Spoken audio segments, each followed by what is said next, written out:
అందరికీ నా హృదయపూర్వక నమస్కారాలు. అందరికీ నా హృదయపూర్వక నమస్కారాలు. కోటా గారికి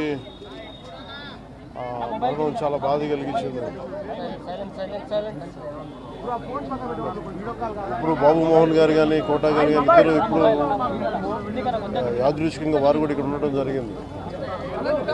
అందరికీ కూడా ఒక కుటుంబ సభ్యుడు, నాకు ఇష్టమైన వ్యక్తి, ఏదైనా అభిప్రాయం చెప్పాలంటే నిర్మమాటంగా చెప్పగలిగే వ్యక్తి. ఆయన్ని చిత్ర పరిశ్రమ కోల్పోవడం చాలా చాలా లోటు, చాలా వెలితి ఉంది. ఇది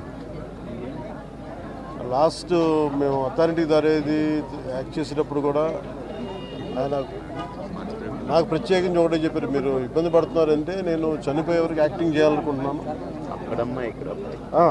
నా మొట్టమొదటి సినిమా అక్కడమ్మ ఇక్కడ అబ్బాయి నుంచి అథారిటీ దారేది వరకు నాకు ఆయనతో మంచి అనుబంధం ఉంది.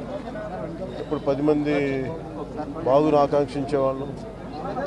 ఆయన ప్రత్యేకించి నేను అడిగాను, మీరు ఇంత ఈ వయసులో ఇబ్బంది పడలేదు. లేదు, నా కష్టాలను అధిగమించడానికి నాకు నటనే నాకు మరుపు.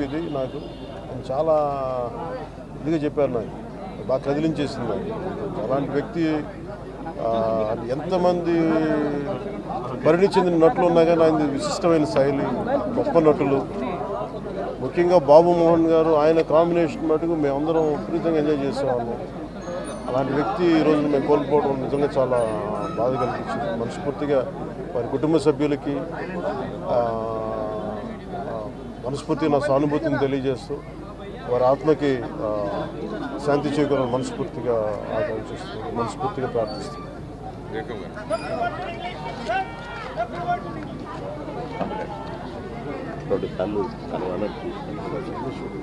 కోట గారు అంటే ఎస్వి రంగారావు